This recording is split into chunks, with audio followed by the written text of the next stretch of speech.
Good evening, everyone. Thanks so much for joining us.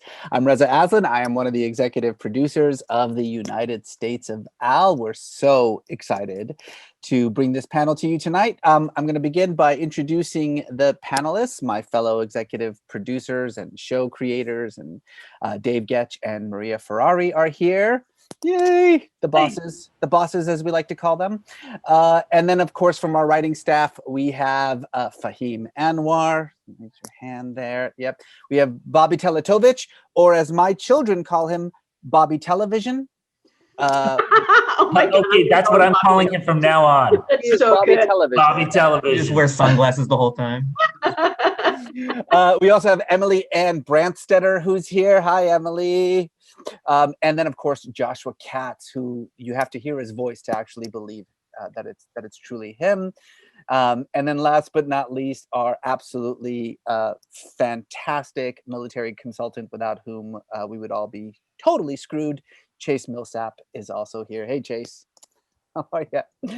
So this is how this is going to work. I'm going to ask a few questions. We'll kind of get things started, but we want to hear from you guys as well. So please feel free to share your questions. We'll make sure that there's plenty of time at the end of this conversation so that you have an opportunity to ask questions either about the show or about the topics that we're talking about, or certainly if you have a question for a particular individual. Like, for instance, you might have a question about Dave Goetsch's haircut. We all have questions about Dave Goetsch's haircut. Hold on a second. I'm buying BobbyTelevision.com. Let's start with Dave and Maria. So for those of you who are unfamiliar with the show, Dave, Maria, maybe you could give just kind of a quick premise of the United States of Al. Maybe talk about the genesis of the project, if you don't mind. Yeah, absolutely. But don't try and buy BobbyTelevision.com because I own it. You own it now. I own it. I'm amazed that that's available, but yes. Yeah, totally. So that'll be another panel down the road. But the United States of Al is a half-hour comedy on CBS about Awalmir, who is an Afghan interpreter. And in the pilot, he arrives years after having served with Riley, his Marine, as part of what is a real thing, which is the SIV program. And tells the story of what happens when Al first comes to America and lives with with Riley and his family, who are working through some of the challenges of adjusting to life after service, not only for Riley, but his family as well. Maria, were you sort of familiar with this issue before you and Dave started talking about turning it into a sitcom somehow? Were you aware of kind of the topic of military interpreters and kind of what was going on with them? I was not aware of their particular jeopardy until Dave dropped a 45-page article on my desk one morning and said, "Hey, I think this would make a great TV show." Yeah, we should turn this very real, horrifying thing into a half-hour sitcom. Yep, I think a lot of people are not very familiar with it. Yeah. You know, which I think makes it all the more interesting as subject matter for us. Well, and we're lucky enough to know, you, Reza, and know Chase, and start having conversations soon after about how could this feel real and what is authentic, and is there a way to build a show about the bond between these two characters who've been through something very challenging, something that has forever connected them. And I continue to be impressed, although not surprised, by how many Marines and service people have their own connection to interpreters that they were with, not only Chase in Iraq, but we were last week in Camp Pendleton, and we met many people who spoke about the letters that they wrote to try and help their interpreters, and how special that bond is. Yeah, I want to talk a little bit later on about the unique challenges involved in bringing this story, to television in the half-hour sitcom format. But what you said, I think, was really spot on. That you recognized very early on that in order to do this right, that you needed help, and so you guys did a great job of kind of bringing in a lot of diverse voices, both Afghan and veteran voices, into the writer's room. Can you talk us a little bit about the process of actually assembling a room like this? Have you seen the movie The Avengers? Heard of it? It's like that, but with scripts and a lot of sitting. A lot of sitting. This is Maria. Maria's the expert in all this. We staffed the show during what are we even supposed to call it now? Like the agency clusterfuck that happened last year. Yeah. That sounds good to me. This is a WGA panel.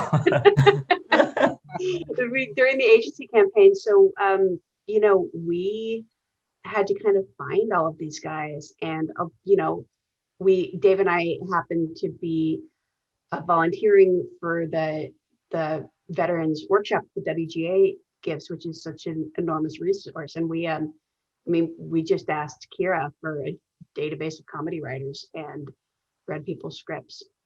That's how we found Bobby. Yeah. Bobby Television. That's how he showed up. Bobby Television. We were like, there's no way I can live up to the coolness of this name. I'm sweating over here. No, but Maria, this is a really important point that you bring up, and you're right. It's a WGA panel, so let's talk about this. I wonder, was it easier to create a room like this, which is unusual? Let's be perfectly frank. You've got a room that's made up almost half of military vets or spouses of military vets, and then the other half of Afghans. Am I wrong in saying that a majority of the writers in this room were not WGA members, union members, until they joined? Yeah, we have a staff of 9, including me and Dave, and 5 of you guys, I believe, joined the WGA last year. I mean, that's extraordinary. It's amazing, and I don't think the show works if we hadn't done that. And I think what you were asking before is, was it helpful to not have agents? That's what I was just going to say. I think it was, honestly. Yeah. I don't think I would have been. I think I would have felt more nervous pursuing unconventional channels if I had just piles of big 5 scripts on my desk. But I gotta say, from reading a lot of scripts from like the WJ staffing portal or like schools or people that are putting out their first specs, they're not worse than high-level writer specs. Like, they're really not. It actually has been quite shocking to me now that agents are back into the mix. I don't know if high-level writers are not refreshing their samples, but like, we read amazing stuff from from Twitter shout outs. We read really good scripts. Yeah, Reza, to your credit, you and Maya early on were like, hey, everybody, we sold the show, it's happening. And because of COVID and the delay, there really was a long period of time for people to send in stuff and like be aware of it. And there are so many talented writers with these backgrounds. I just think it's remarkable that part of the story of the success of this show and the way that this room was put together has to do with the fact that you took this limitation that we had and you turned it into an advantage by the old-fashioned way, actually going out there talking to people. Do you know someone who can do this? Does anyone know of a good writer? Going beyond the usual suspects, finding people who have talent but who have never had an opportunity to write in a writer's room like this. I think that's really remarkable. But of course, one of the best resources that the two of you had was the WGA Veterans Writing Project that you just mentioned, Maria. You were both mentors in the program. Can you talk a little bit about that and what that was like and the advantage that gave you as we went into this room? Well, Dave is a teacher already, so he is a natural mentor because he already knows how to read people's scripts and how to make them better and make suggestions. And I was just copying him, so that's what I did. So I was lucky enough to teach at USC for the last 10 years while working on Big Bang Theory. But also we're lucky enough to have 3 graduates. Do we say graduates? 3 alum. Alum, I think, is a more sophisticated way of putting it. Yeah. Yeah. And I will just say one thing before letting them speak, which is that often there are writers who, they graduate from college, they want to be a writer, they move to Los Angeles, they start writing, they're learning the craft of writing. They haven't done anything. They don't have anything to draw from. And boy, you go to the Veterans Writers Project, everybody's got stuff to draw from. Yeah. Yeah. And Marie and I would be sitting in a room, somebody would tell this story, and our eyes would just open and be like, oh my gosh, that'd be so amazing if it was true. It's true. Okay, hold on. Okay, keep going. Yeah, it's such a great project, and it's such a great workshop because, I mean, it's great for people that are stealth scouting talent like me because, you know, everybody's like pre-screened and everybody has already kind of demonstrated a certain level of competence, but also like Dave and I can absolutely teach you how to write a multi-camera sitcom, but we cannot teach you to be interesting, you know, and everybody there has such a wealth of ideas and lived experience. It's really a joy. Well, let's hear from those alums, I guess. We are fortunate enough to have Bobby and Chase and Josh here. All three of them are military vets. All three of them have a lot of experience in the way that you were talking about, a lot of interesting stories, most of which we have stolen already for season 1. No, I'm sure there's plenty more to steal. I'd love to hear from you guys. Why don't we start with you, Bobby, if you don't mind? Obviously, you're a veteran. You come from, I think, weren't your parents vets too, right? No, Your wife. Yes, my wife is. My wife is an Army vet. Yes. Yeah. So you're, you know, the military is a huge part of your life, obviously. I'm curious, how does your experience in the military, how did it inform your writing, the kinds of stories that you're interested in telling, and how did it shape the way that you interacted with this particular room? Sure, absolutely. So, you know, it helps in very specific ways. Things like navigating the, you know, military to civilian transition and that emotional journey. I was in for 9 years. Riley was in for 9 years. You know, I wasn't a Marine combat vet, but I understand a lot of that struggle. So there's a lot of very specific ways, and there's also like larger ways. The United States military it's a cultural melting pot. You know, if you ask everyone who's served knows that, and everyone has a story. So, you know, it gives you a very, very interesting perspective, connecting with people that you would have never connected with, hearing their stories, participating in their stories, them participating in yours. So, yeah, it really kind of opens your mind and your heart and the world, you know, in a very meaningful way. And also just kind of as far as writing and working in the writer's room, you know, I was part of a combat air crew as a naval flight officer on the P3. And really, you know, there's no ego. It was mission focused. Everyone knew the mission was the most important thing. And the military does a lot to prepare you for the outside world, and it does a lot that doesn't.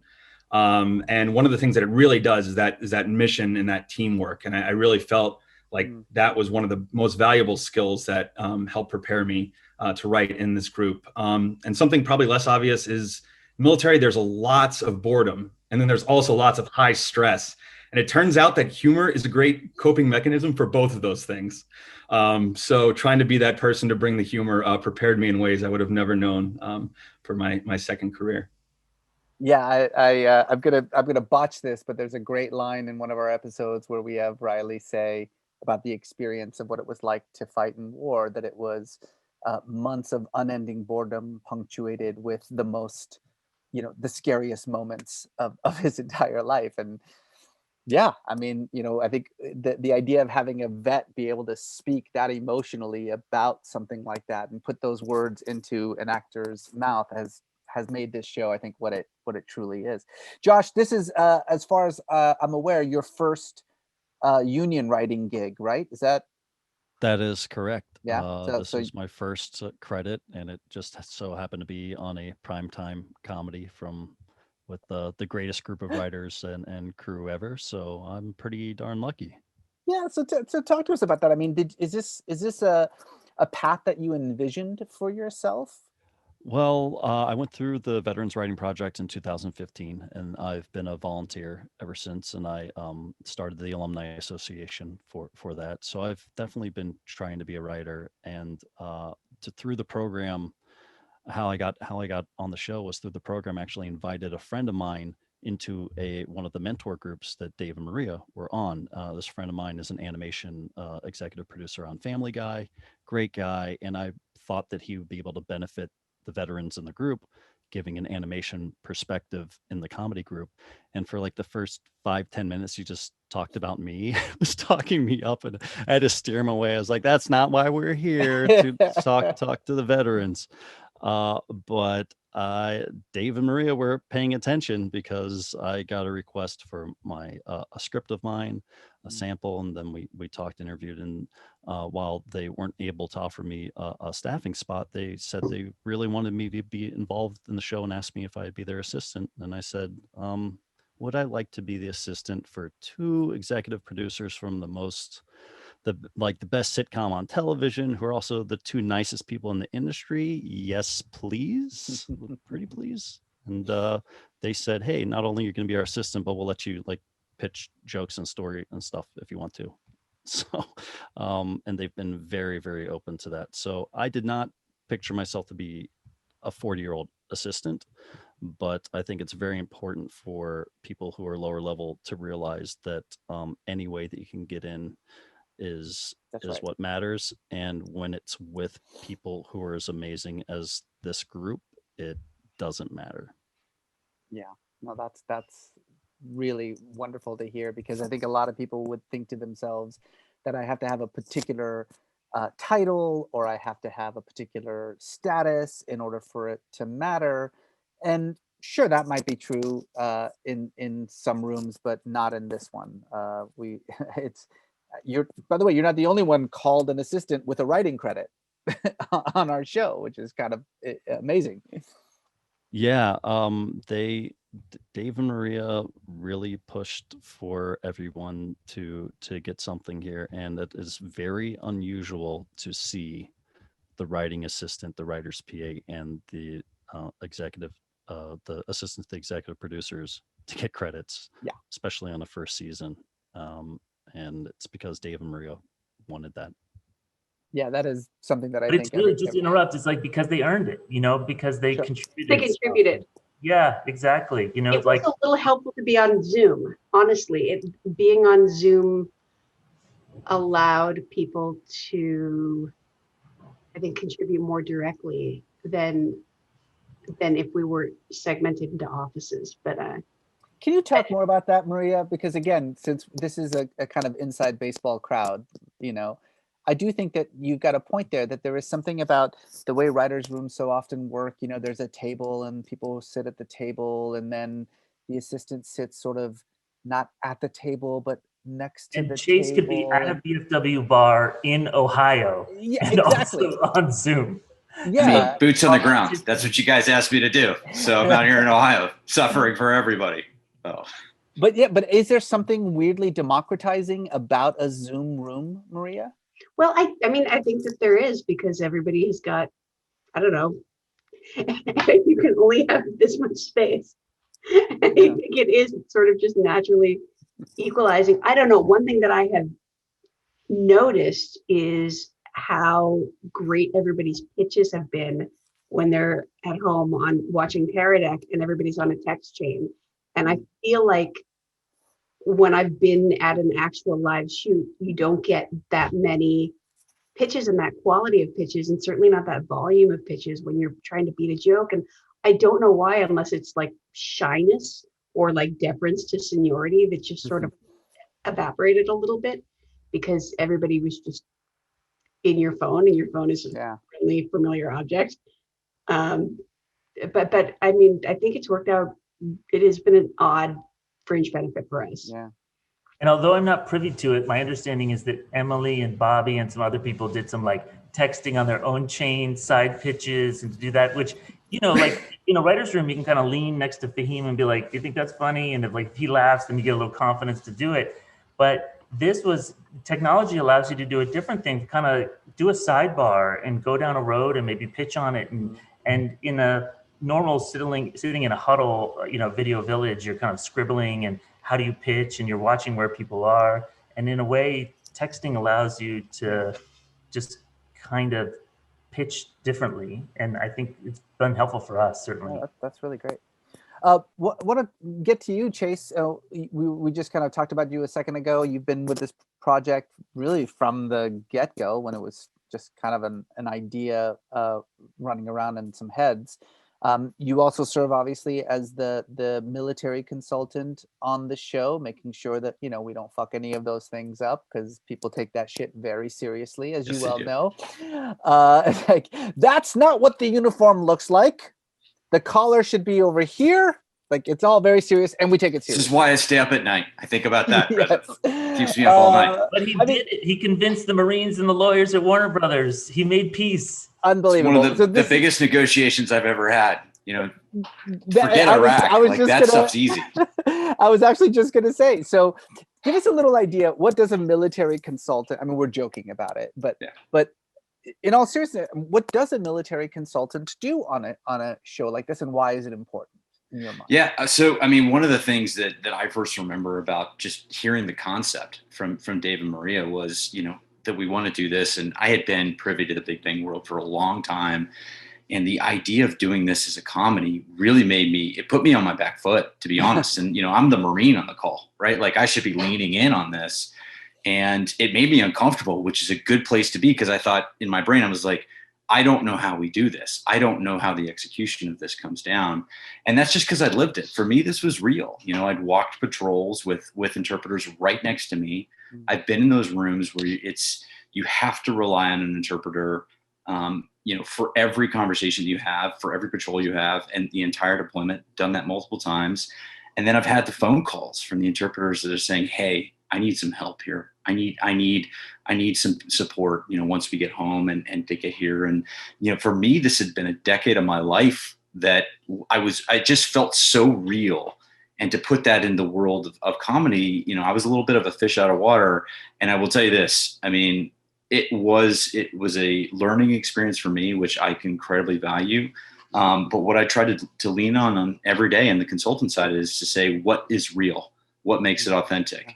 And, you know, that's every department across the board. And so, you know, when we get a script from the amazing team here, and that's what's so fun about this type of storytelling, is you got 1 week. So there's not a lot of time, right? It's just like being back on a mission. We've got a time, like we've got to move.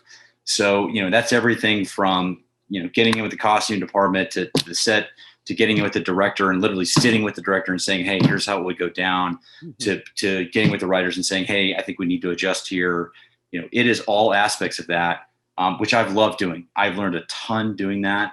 But it's all grounded in reality. It's all experiences that I've lived. And if I don't know, then I'm able to reach out to my extended network and say, hey, how would we do this right? Because Reza, your point is spot on.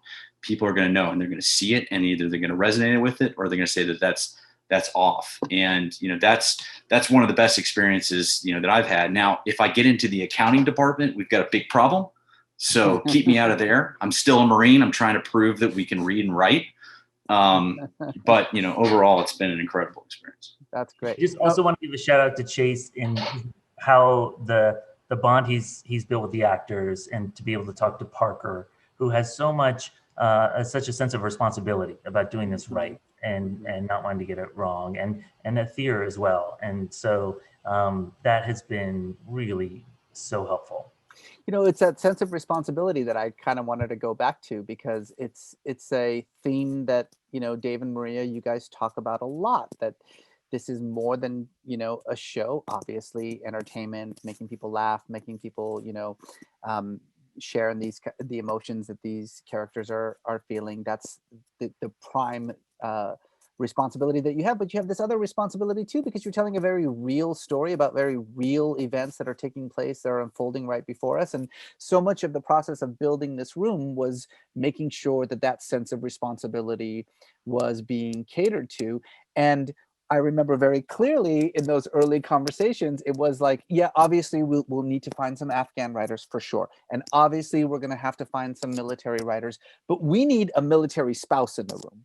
We need someone who can understand what the experience is of like having someone go off to war and to come back, and everything that's involved in that. And thank God we found Emily, who's also a brilliant, wonderful writer and hilarious. But the fact that Emily, you bring that into the room, that being a spouse of a vet, having all those amazing, hilarious stories of what that actually is like. Tell us a little bit about how your involvement with the show happened. Sure. And how important that you also feel this sense of responsibility, because you've got an entire group of people that you're also representing. And I'll sit next to someone on the couch, when it airs at night, who will point at me and say that's wrong if it's wrong. Right. At the most fundamental level, I want to get it right for that reason. But I became connected to the show. I was doing the support staff slog during the lack of agents, which I really think is how that got me to Maria and Dave, but it was through Chase. Chase introduced me to my veteran and also to Maria and Dave. So way to go, Chase. Yeah, definitely. Helping as I can. And so when my future husband and I started dating, he was just getting out of the Marines. And so while I did not experience a deployment, I certainly experienced being the partner of someone who was trying to find their next chapter. And that's a big part of the struggles that we're trying to portray for Riley. And, I've lived them. I've lived next to the person trying to figure those things out. And so for me, it's really important to show that through, the girlfriend, the wife, the support system of those veterans as they tackle some of these challenges. Can you do everybody a favor and tell us the story of your first date with your now vet husband? Oh, well, one of our early things, it was a gift for my birthday, which was a hiking backpack and a rucksack, which I learned. And then I had bricks that were covered in green duct tape so that I could carry those while we went hiking. I also got a shovel that was to be used if, I had to do my business in the desert, to be responsible and conscious desert goer. We definitely went on dates where he'd drive me somewhere and be like, I'm not bringing you down here to kill you. Like, well, I wasn't thinking that, but now I am. So it was definitely a unique situation dating him, but he stole my heart. So you heard it right here, guys listening. If you really want to win the heart of a lady, it's a rucksack full of bricks and a shovel for her poop. We just went to Pendleton and Emily got to shoot a machine gun, and the love in her fiance's eyes watching her get hammered by this machine gun was heartwarming on all fronts. That's the first time I had ever done anything like that. And I think, I'm glad Maria captured that photo. I have not seen that photo. Just a heads up, please text that to me when you get a chance.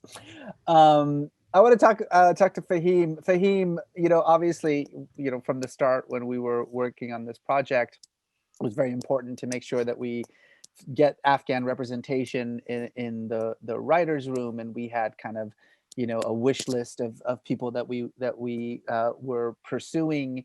But at the top of that list, oh man, was Fahim Anwar.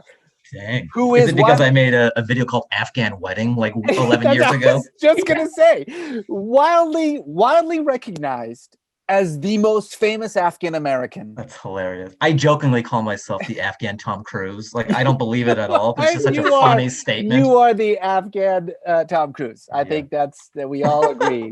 Scrub that from the YouTube. Don't have that live. Well, to be fair, though, Habib was starstruck when he saw Fahim and talked about watching that video when he was back in Afghanistan and how everybody laughed, and it was such an awesome moment. Yeah, but in all honesty, like, you really were sort of the great white, whale that we were all like praying for. Like, if we can just get Fahim. White? I love hearing these behind the scenes because I'm just busy doing stand-up around town. You're like, can we get this white whale? brown whale, yes. But I would love to. I've actually never heard this story from your point of view, to be honest with you. I'd love to hear from your point of view, kind of, you know, when you heard about the show and you knew that, you know, everybody was clamoring and begging for you to come on the show. I mean, I understand that being a stand-up comedian, you've never actually worked a day in your life, so that was a change.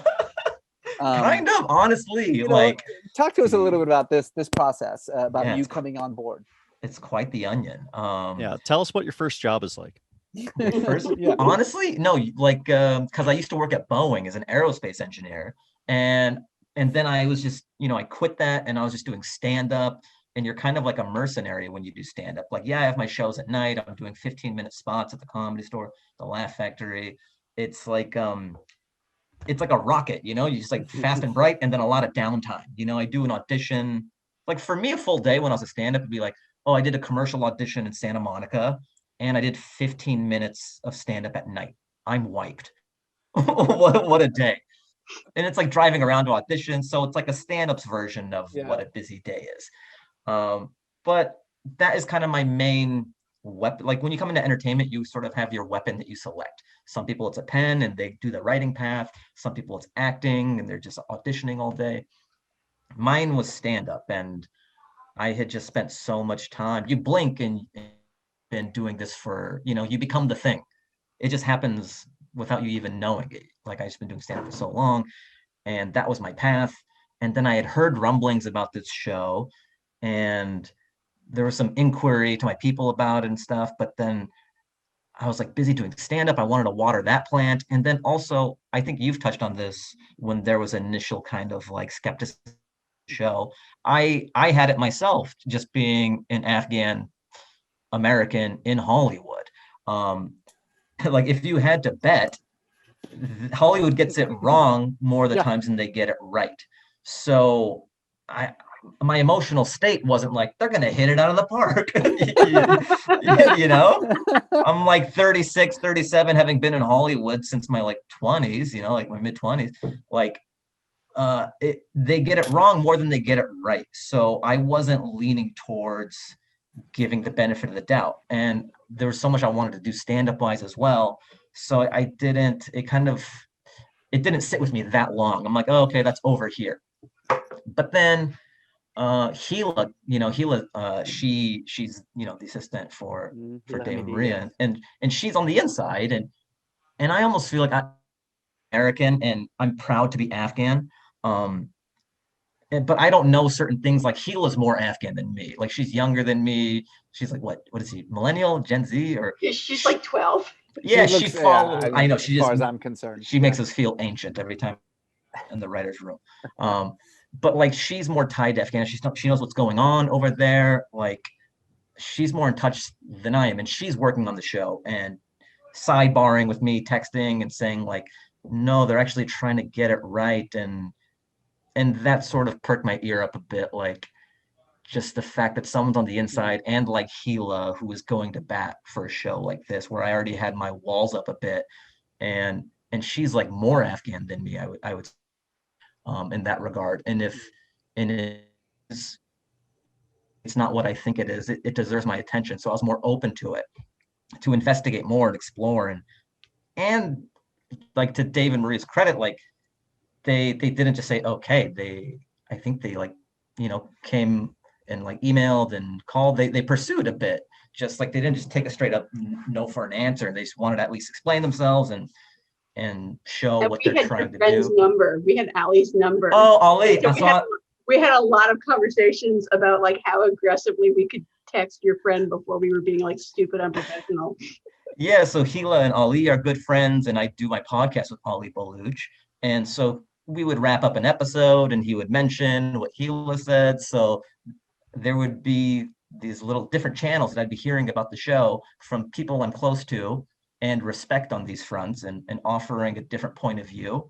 Because sometimes I think of things very binary, like, no, it's going to be this thing that I've seen in Hollywood so many times.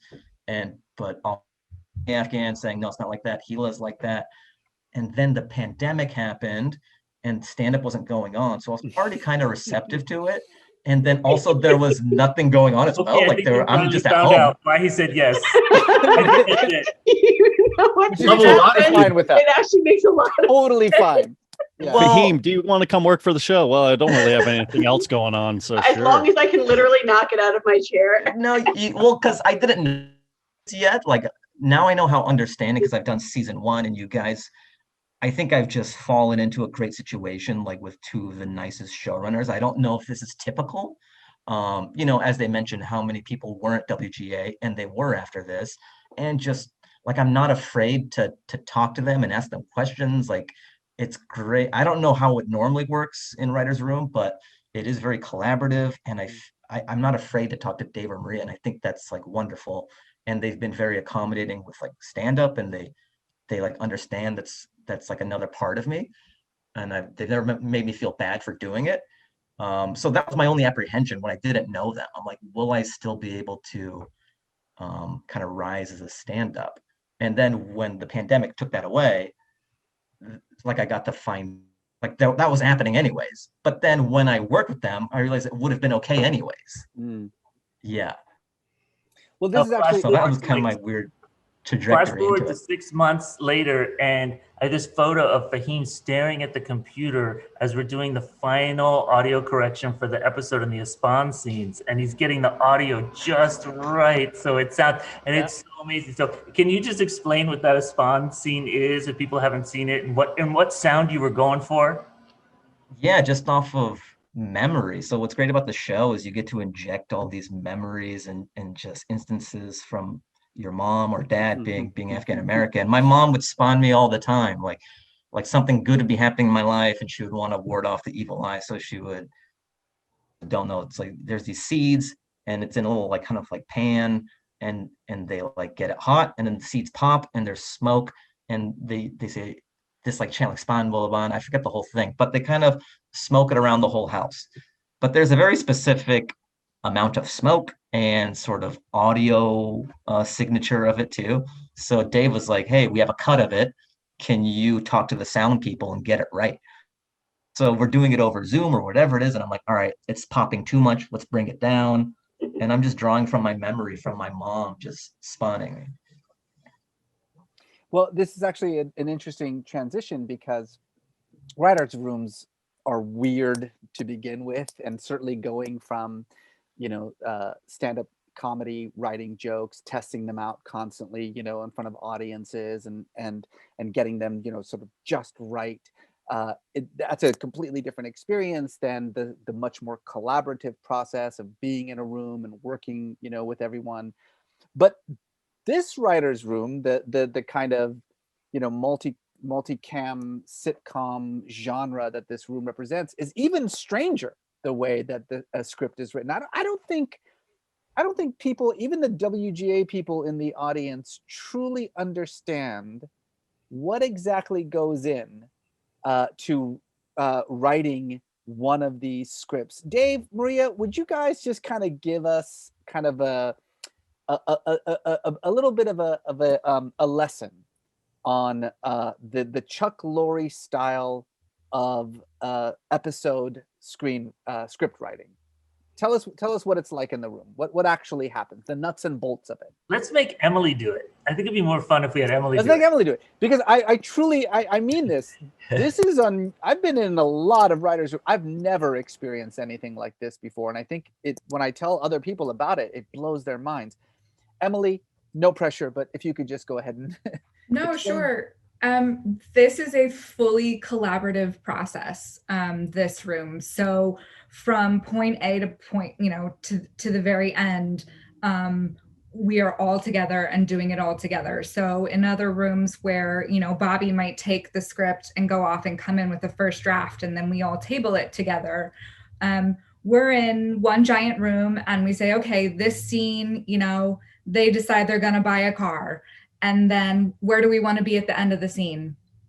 And once we have that kind of trajectory, then we get to play and throw in jokes and what is the most fun way to tell that, you know, that wedge of the whole story that we're telling. Yeah. So, Dave, Maria, do you want to add anything to this? No, that sounds about right. No, that's about No, right. let's make Bobby add something. Bobby, say something else. Well, it makes you have so much pride and ownership in being involved in every decision and every in every episode. And it's so funny. I have a close group of friends that watch the show, and we always text. I text beforehand. I tell them stuff. I'm like, all right, this one's really special because of this and that. And they're like, you're saying that about everyone. I'm like, all right, now I kind of got to like pull back a little bit and be a little bit more selective. But it makes you, it gives you that connection to every episode. So it's the whole thing. So I think everyone feels a lot more invested in that. So from what Dave and Maria have set up. So Maria, this poses, I think, some rather unique challenges to the showrunner. I mean, you've been in this process for a very, very long time, so you're quite familiar with it and you navigate it really, really well. But with this truly collaborative process, unlike having, one or two people who are primarily responsible for an episode, where everyone is writing this thing, in the room, how do you as a showrunner manage this? How do you make sure that everyone's unique voice is heard, that everyone is given the chance to feel as though they are truly taking part in this particular story? Oh, I super don't worry about that. Like, honestly, not with this crowd. You just no, I don't. Like, I it's very important to me that everybody feel like not afraid to share their opinion, and not like they don't rank highly enough to say something is bad. Because sometimes in traditional writers' rooms, like, you have to be kind of a higher level writer to be like, this doesn't sound true to me. And we don't do that only because our show wouldn't work that way. Because, we need to be able to get everybody's honest feedback. But I don't, during the day, worry very much about how everybody's feeling, because they bring themselves to the table. Like, that's them doing their own job, and I am just trying to keep the script in my head and listen to all the pitches. And I only have 2 channels. Like, that's all I can do mentally. So gosh, that actually never occurred to me. I hope people feel included. Well, guys, happy. Guys, this is a great opportunity to mention, Maria, how you don't at any particular time. I'd say Maria actually that Dave and Maria actually go a step further, because as an assistant, my job is handling their scheduling. My job isn't to pitch jokes or to do stuff like that. And if they thought something was close to my experience, they would say, "Hey, Josh, could you please come in here and could you join the writer's room and talk about this for a little bit?" And I was like, "Oh, sure," But they are very active in getting everybody to pitch in. So it's exactly the opposite. It's not like just everybody can just say whatever they want, which they can. But Dave and Maria are like, "Hey, we want you to say something about this." They prompt people to say things. There's a question in the comments that I can address really quickly. This is how Dave and I wrote on Chuck's other sitcoms, and most of his sitcoms do a collaborative writing process. So we always came in here knowing that this is how we wanted to work, and it's how I would have worked on any show. But the difference for this show is that it's the only reason that we felt bold enough to take it. The only reason I felt bold enough to take it on personally, because I knew that I was going to have the space to assemble the room that I needed to fill in the things that I did not know. I wouldn't have, if it was just me at another network and they were like, "You have to send people on draft," I think I would have been like, "I'm not the right person to handle this project." And I think it's hard in season 1 for any show. Like, if you just go off on draft, it's like you go that way or not that way. There's a chance for everybody to talk about this and say, because you think about it, it's like every viewer on some level feels this way. They have their idea of what the show is in their head, but that's also true of the writers. And so you might, every one of us has a view of Riley, and it overlaps. It's a Venn diagram that has a really big overlap, but there are also ways in which you think of Riley in other ways. And the opportunity for people to mention that and be like, "Oh, that shared Venn diagram just got a little bigger." Like, we just, there's a joke about Hazel when she gets dropped off at school. I think Chuck might have pitched it. I always forget who pitches the jokes, but it's like, "Oh, she's walking the wrong way. She's not going to school." She is a little bit more of a troublemaker. And it's like those little moments of having a collaborative way of writing allow you to explore character kind of moment to moment and joke to joke. and that can lead to really interesting twists and also hopefully make it feel organic, that the show gets a little bigger over time. It's certainly what it felt like working on Big Bang Theory. Fahim, what's the experience been like for you? I think this is the first writer's room you've ever been in, right? Yeah, I mean, aside from this, we did that Goat Face sketch special for Comedy Central, but yeah, that was a one-off, and that was the writing process for that was more resembling what we did for YouTube, which is kind of like I wrote bulk of the sketches in like a vacuum kind of. So this was like a first, you know, legit sitcom writer's room experience for me. Okay, truth here, Yeah. safe space. You're a professional comedian. Mhm. Were there times where, you know, someone would make a joke and you'd think to yourself, no, that's actually not very funny? No, I mean the beauty of it is like we're all finding it together, and I take a lot of shots as well, and I know that not everything I say is going to be gold, and I think it's very cool experience this room where everyone to take shots, and if it doesn't work, it doesn't work, but just having that freedom, like Kobe's not afraid to take a shot, Michael's not afraid to take a shot, you know, like not everything I say is gold, and we just try to find it together. Yeah. I don't think anyone's ever compared me to Kobe or Michael. I don't know about you, Bobby, but I don't know if you've ever gotten that comparison. Kobe, not Michael. So I see. Yeah, obviously. I think the Zoom room oddly benefited us in that sense, because I would say 2/3 of the room did not physically know each other for our entire season. And so you just kind of had to dive in, and you're throwing your jokes out there, and you know, you're kind of just throwing them to your computer. And if it laughs back, that's great. And if it doesn't, we just move on. And I for me personally, that really helps me be brave, I guess. And also a chance to like expand the room when we needed it. And so it's like, hey, Reza and Mayad, can you guys jump on for a minute? Which is different than, hey, can you drive to Warner Brothers and get a drive on and come in and we'll have to chit chat for 10 minutes or whatever. Or Chase being in Ohio, sending photos or talking specifically, or we had lots of experts and people with other experience share their perspectives. And Zoom allowed it to be very efficient and to be able to get in and get out and move through it. Yeah, no, that's true. Bobby, were you going to say something? What's the experience been like for you in this kind of process?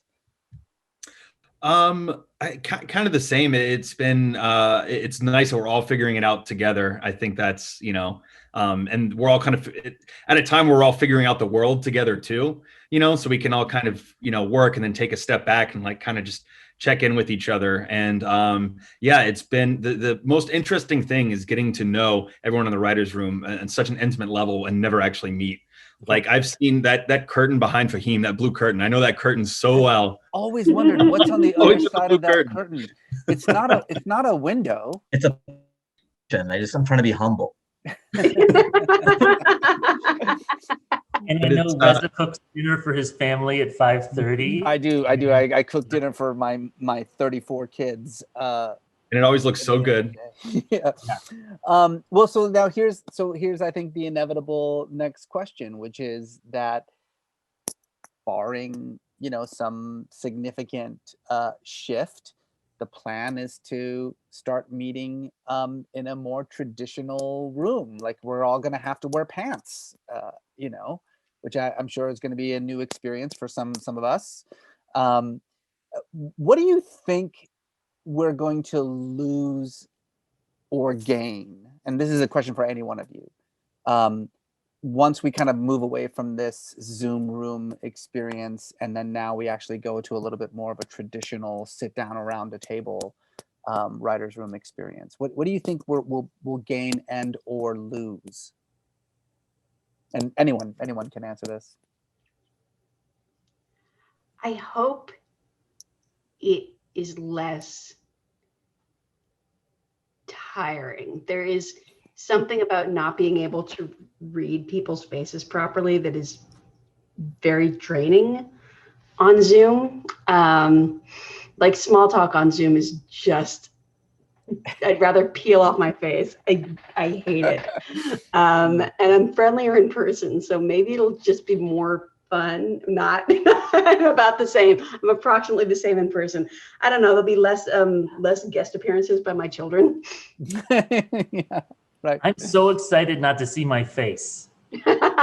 Your own face, right? Yeah. I just Like, can't wait. I'm gonna stop like wearing makeup and like even trying. I'm just gonna phone it in.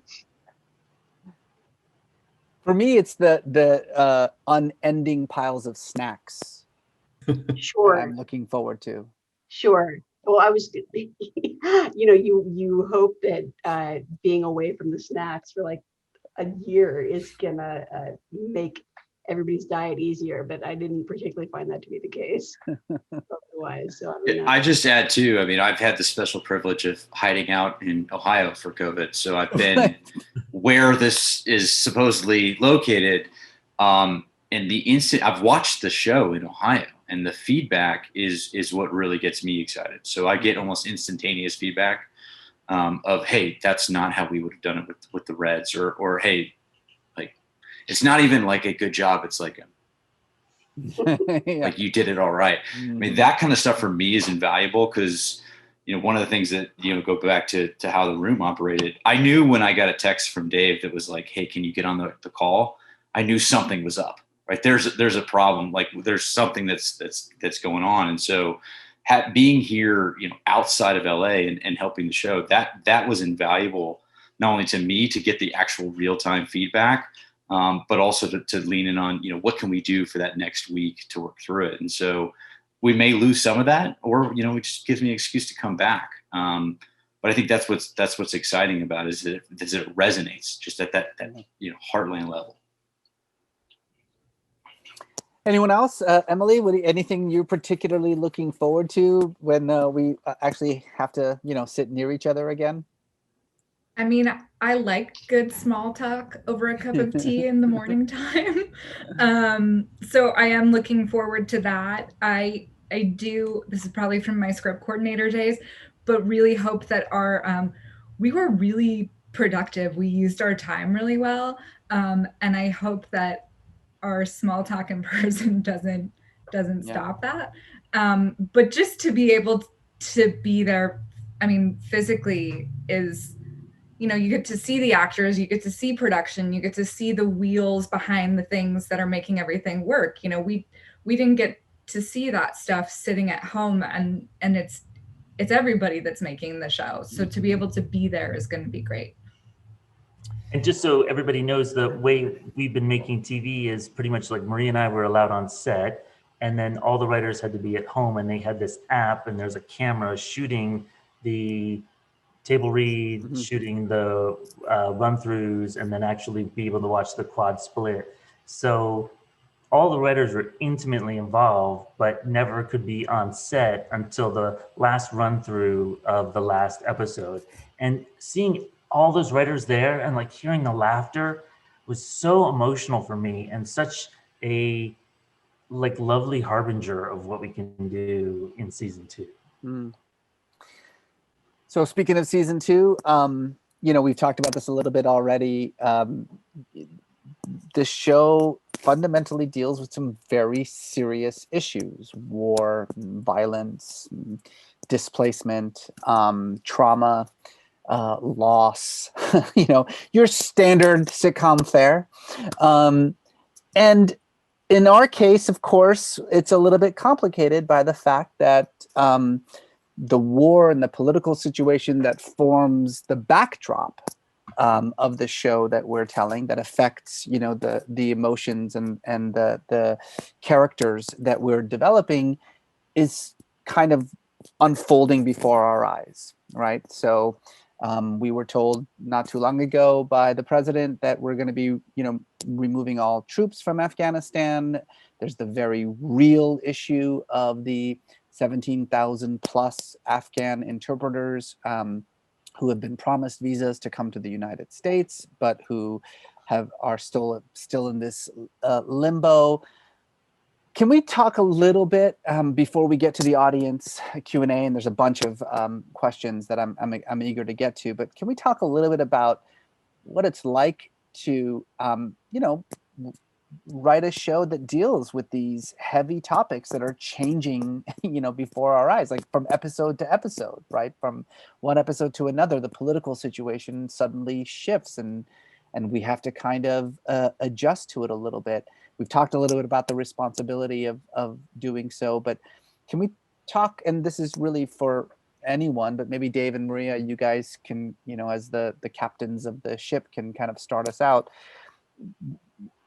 What besides the fact that I know it makes you lose sleep, Maria, what is that responsibility like, to know that you have to constantly not just deal with these heavy issues in an entertaining and humorous way, but to kind of respond on the fly to things that might suddenly happen? Well, it's interesting because usually you think of screenwriters, storytellers as being the people that get to decide how the story goes. And in a very important way, we don't get to decide what happens with this, because we know Al has family in Afghanistan, and it would be fun to write an action movie where Riley and Al team up and go, airlift everybody out of there. But like they can't. That's like, it's not an option that's available to us to just give them a tidy ending like that. So all we can do is follow what's real, and that's the only choice that we have. So it's kind of there is a sense where I feel like I don't get to make up the story on a macro level that is unusual. And I also feel that as much as we are tracking the situation, and Chase is one of the few people who I've gotten a text that said, "Hey, I just got off with the White House. Can I give you a call?" So we're definitely in the loop on what's happening. This is happening to members of our staff and their creative community who have family members in Afghanistan. And so as responsible as we want to be to the reality of it, it's not anything we can ignore, because it's in our room and it's in our writer's room. And so we need to listen to them and honor that story. And everyone's having a range of experiences. And this isn't, as Maria says, it's an open-ended story. So we don't know the exact way it will head, but I'm so grateful to have an opportunity to shine a small light on it, that 5 million people watched the show on CBS, that we got to do a PSA that raised money for nooneleft.org. Please check it out. And it's I'm much rather tell a story about something than about nothing. Yeah, I just chime in here too. This is one of the roles that I thankfully and take the responsibility to fill. Is a lot of days I feel like a translator myself, of between translating what's happening in the policy world of real time.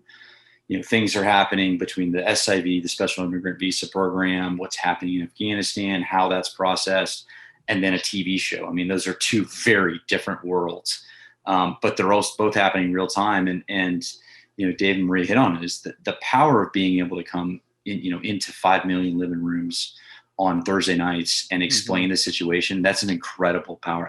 And that's a responsibility, but it's also something that we can lean in and do a lot of good. And as Dave mentioned, the PSA we did on episode 6, I mean, I can just tell you personally, I've been advocating for Afghan and Iraqi interpreters to have visas for almost a decade. I mean, it feels that long for me. I think we did more work in about 15 minutes on that front. And through the power of TV, and that's what gets me excited, and what we can continue to go from there. And it's having an impact. I mean, people are listening, people are paying attention, people want to know more, and that's the first step, right? Is if you can entertain and get people excited about a concept, then the next step is, hey, what can I do? And this show does it, and I'm hoping that we can continue to do it. As we're waiting to get up for season 2, and things are gonna happen fast, but it's as we've talked about. I mean, we're getting a lot of people coming to us and saying, how can I help? And that's a good problem to have. I'll take that any day. Anyone else have any thoughts on how we make jokes about war. Well, no, actually, go ahead. Oh, just the characters represent real people in real situations, and there's just they're always treated with respect in the writers' room, and I think that's obvious, but it's always there, and I think that goes a really long way. Yeah, that's actually a very good transition into the first question that I want to ask from our listeners. This is a question by Sydney Chun. Do I have to actually push the answer live part? Okay, I guess I'll do that. And the question is about sort of, the difficulties of finding humor, not just in trauma, as we've discussed, but also in alienation, without necessarily making fun or punching down. And this is, I'm glad we're starting with this question because it's something that we talk about all the time, right? That we have our two sort of principal characters. One is dealing with a huge amount of trauma from the war, Riley. And so how can we make jokes about that without making fun of what is a very real debilitating affliction? And then the other one is dealing with displacement and alienation. And obviously we're going to make a lot of fish out of water jokes, but how do we do that without sort of punching down, as it were? So can anybody want to talk about sort of the process whereby, we can actually make a successful comedy show about real problems without necessarily, sort of making fun of those problems? Well, in terms of punching down, the best safeguard for me is that we have a lot of emotional affection and attachment to these characters, and we wouldn't treat them in a way that we wouldn't treat members of our families. So, and I think that it's kind of self-selecting, because if you are punching down and you're making fun of somebody in a way that you wouldn't make fun of them to their face, it's not fun. It's not fun to watch. If you put that in front of a live audience, they're going to go, ugh. So there's kind of a natural backstop, because actually I shouldn't say that nobody can do that, because I think other shows handle insult humor very artfully. It's to not be where this show lives, and not a thing that we are capable of doing, or I don't know, it's just not what we do. But yeah, I would, we're sort of trying to let the characters speak for themselves and how they work through their own trauma, and hopefully they are making their own jokes that shows you how, as humans dealing with situations, or how they would tease each other. And it's only okay because there's a bond between these two characters that and they are friends.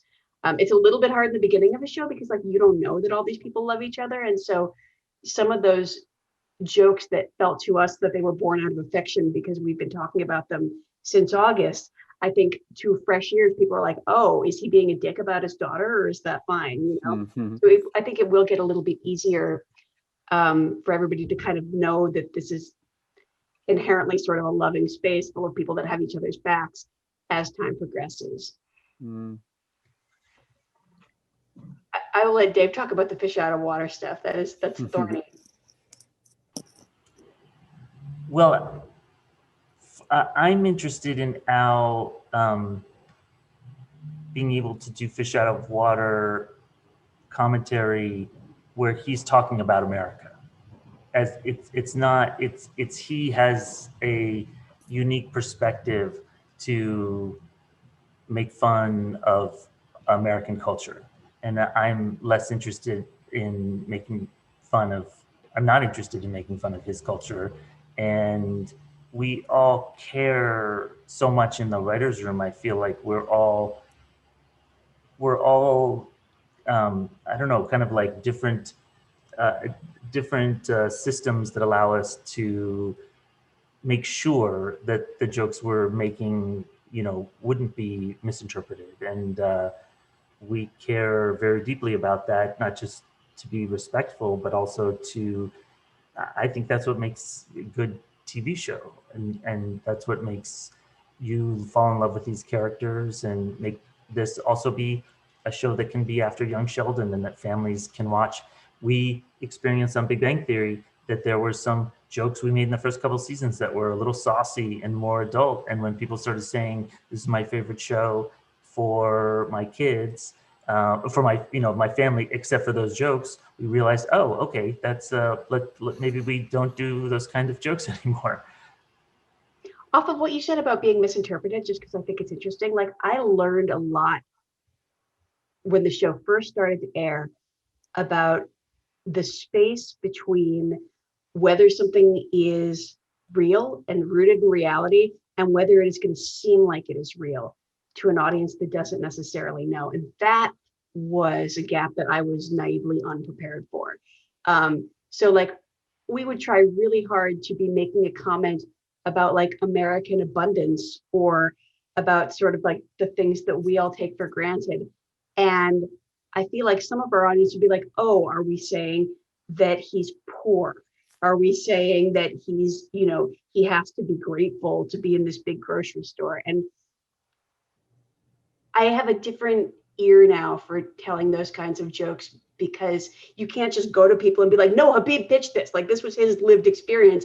And I just transcribed it directly. Like we have to do a little bit more work tuning how that gets on the page to make sure that it is perceived in the way that it was told, because Habib is telling it to an audience of us and we are telling it to an audience of everybody. So that was my sort of big adjustment in the beginning part of season 1. Same here, just reality versus perception. So what may be true to Habib experience, and he's from Afghanistan, this happened to him. Now I think we go that extra level where it's like, just because it's true, are we saying, does it seem like it's some blanket statement about all Afghans? So I found that we all try to be very protective of Al, especially the Afghan writers as well, because like that's partly why we're in the room too. Like I think white America has so many shows. They have like Cheers, Frasier, they have like a million shows. So they don't have to be everything to everybody. Whereas this is a real tightrope act whenever we're writing for Al, because this is like the first. So you want to get it as right as you can. You don't have years of like history. So that's been a unique experience. Like just because it's true doesn't mean we say it. Yeah. I'm glad you said that, because that was a question that Jiyoung Lee had about walking that fine line between, bringing authentic awareness, but then also unwittingly reinforcing stereotypes. And, it's difficult. And it's, as you say, it's a case-by-case basis. And just because it is authentic and true may not mean that it's what we should do, because it could, in one way or another, reinforce certain stereotypes. It's definitely a fine line.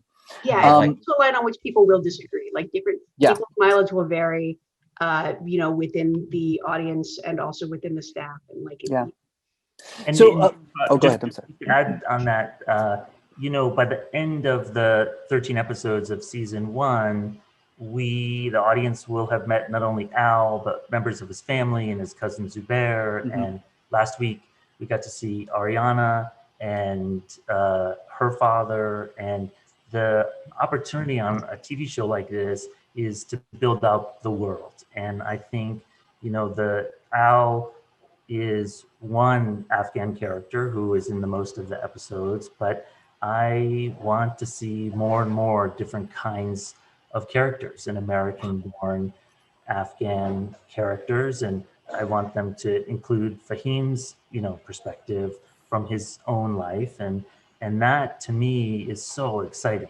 And that really differentiates us from other shows that are.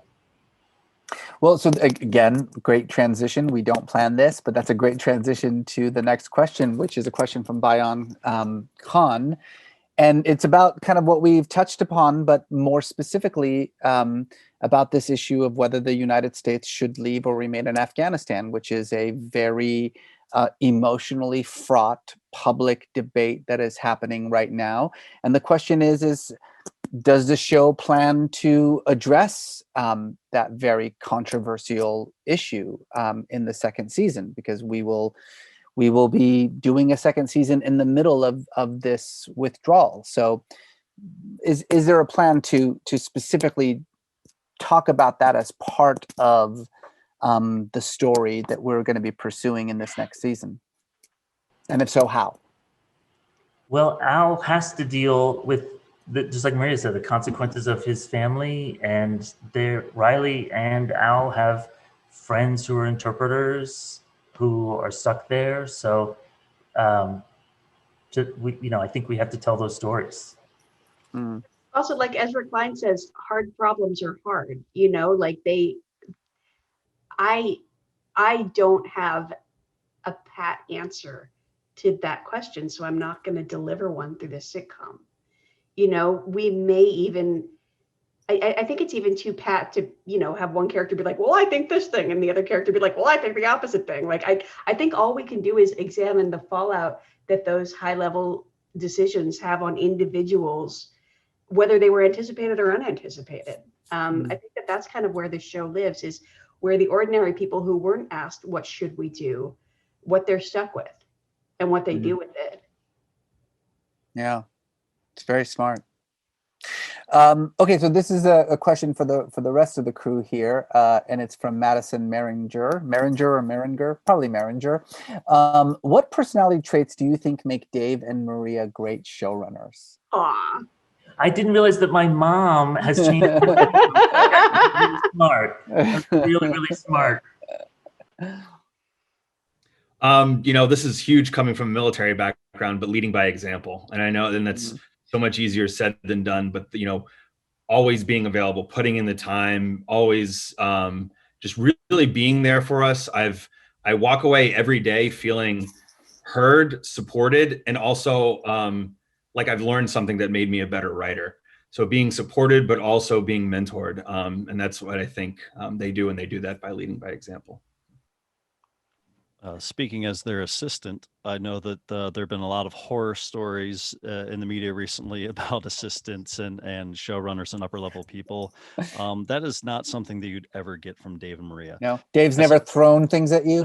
No, I've asked him. That would be so lame. It would just be like, I would be like in the opposite direction. We'd be like, did you drop that? What are you doing? What were you trying? If Dave bumped into me, I feel like he'd spend so much time apologizing that we'd never finish the day. But, yes, I've done that to Reza. Well, and as an assistant who messes up frequently, I can also tell you that they're very forgiving. They're great teachers. They're so understanding. I've never felt more comfortable or felt like both as a veteran and a low level writer, just felt like I belong and that I'm appreciated, because they constantly tell me that they appreciate me. There's no guesswork with these two. If you know them, if you get a chance to meet them, you'll know the answer to that question. Yeah, and just sorry. No, go ahead. Fahim, what do you like about me? Yeah, we're both fighting to give compliments here. Let me say it. Just my observations, and it being my first writer's room and such. When things can get stressful or there's a at hand, sometimes we write these storylines and like Chuck will approve them, he won't, and we've done a lot of work throughout the day, and now we're kind of against the wall, and that's where you kind of get to see the character of people in high stress situations, and just seeing the way they handle that and just problem solve and break it down into smaller, more digestible parts, where maybe we are working a little more, but it doesn't become this deflating thing. Just seeing, even when we're trying to break something, just figuring it out, and no idea is bad, and it's almost like yes-anding and improv. It's no one's negating anything, and that's been really educational to watch from a first-time point of view. Okay, my turn. I would say Maria and Dave really have the heart of teachers, and part of being a teacher is when pointing out, hey, we can do this better. And it's, hey, we can do this better, but like, come on, guys. Like it's very positive, uplifting, let's move forward, let's grow together. And I've been in a lot of rooms where that's just not the case. And so this is a place that it's safe to learn and safe to, say something stupid and then move on from it. And as a younger writer, I couldn't ask for a better better place. Well, I'll just add very quick. Oh, I'm sorry. Go ahead, Chase. You were going to say. Well, I was going to add you too, Reza. Let So everyone- I have a compliment for you as well. Say that too. Reza and Mayad are wonderful. Yeah. I mean, I can still remember when this was just an idea. And, you know, this goes Reza, Mayad, Dave, and Maria, just your willingness to do the research and to listen and to put the time in. And I can remember the countless number of interpreters and veterans that you spoke with before there was even anything on the page. I mean, that was to me, you know, the real start of this, of started something special, and you grew from there. And, you know, you see it in this room. It's, you know, we want to do something great. Yeah, I was just going to say that it's a very simple thing, I think, but it's lost a lot. And certainly for someone like me, you know, I'm all sort of elbows and like, you know, trying to get things done and saying yes and no and not following up. And Dave always says the same sentence to me all the time. And it's so basic, but it's so important. And I think it's what makes not just these two such great leaders, but also the room so wonderful and the show so wonderful. And the sentence is always, be nice.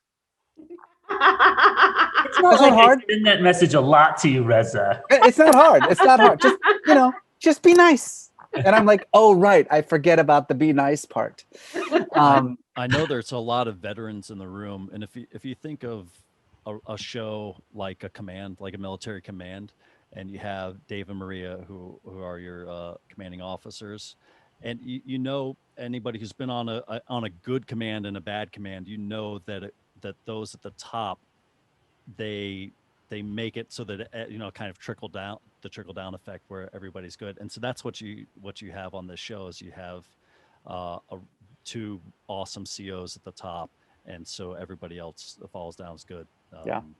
Well, Yeah, this there's has been great. I really have enjoyed this segment of the panel. Sorry, Yeah. if you were going to say something nice, There's about more. it, I didn't There's mean more. to. Sorry, you gotta take more. There's like an undercurrent of kindness and positivity. Like if there's just two words, that's kind of it. And it's great for creating and other creatives. I know sometimes just on an acting front, I'll book an acting job, and there are so many layers between you getting the job and what people think, that you don't give your best performance because you feel like you're on the chopping block all the time and you don't know where they're at. So it's just very nebulous, as opposed to when you're acting or something and you know the director and where their heart is and there's kindness. It's fun. And the same is true like writing.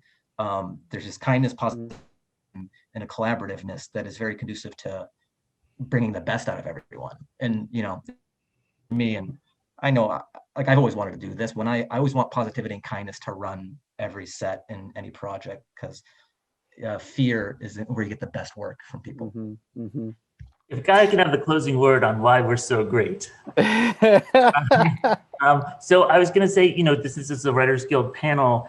In my experience, when you hire a co-exec and the co-exec has been a showrunner, that person has a different orientation to the showrunner because they know how hard it is. They know you're getting it from all sides and all that stuff. And there's just kind of this energy of like, hey, how can I help? Like, what's going on?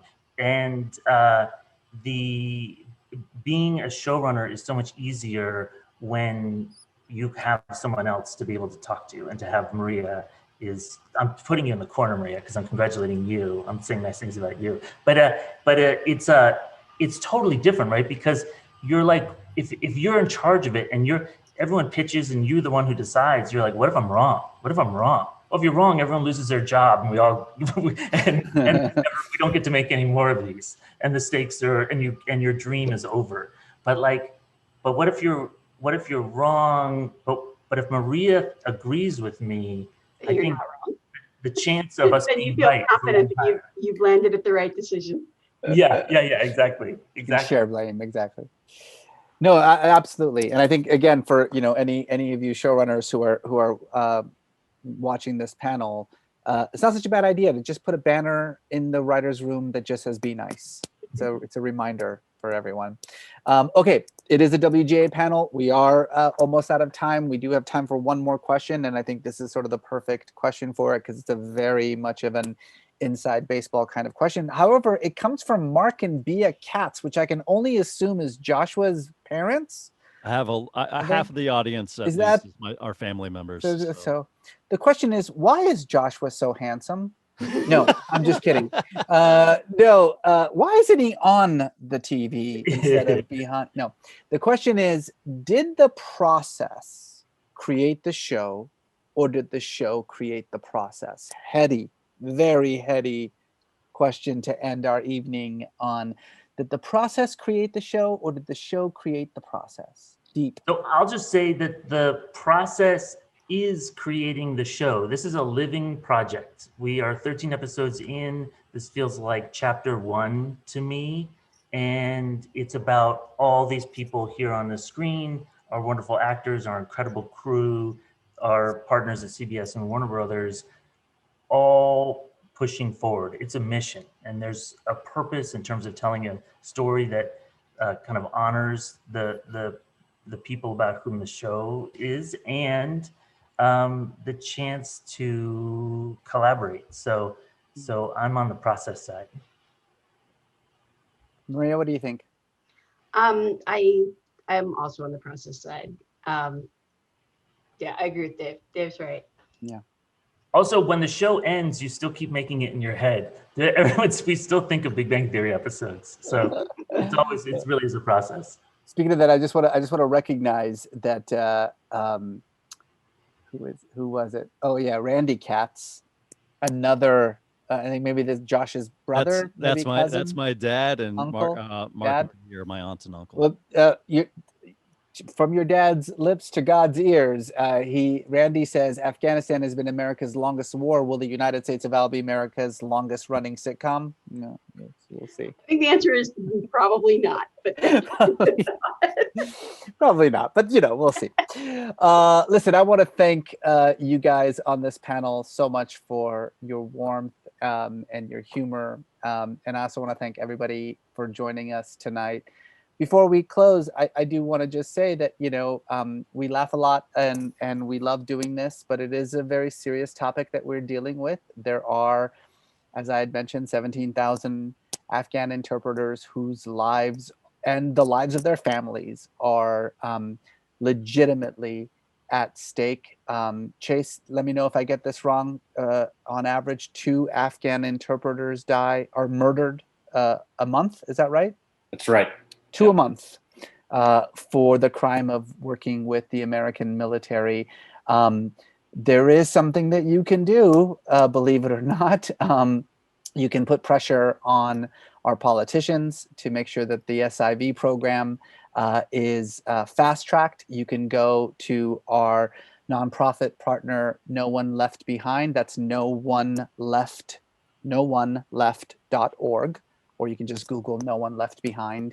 And see how you can actually help these Afghan interpreters come to the United States.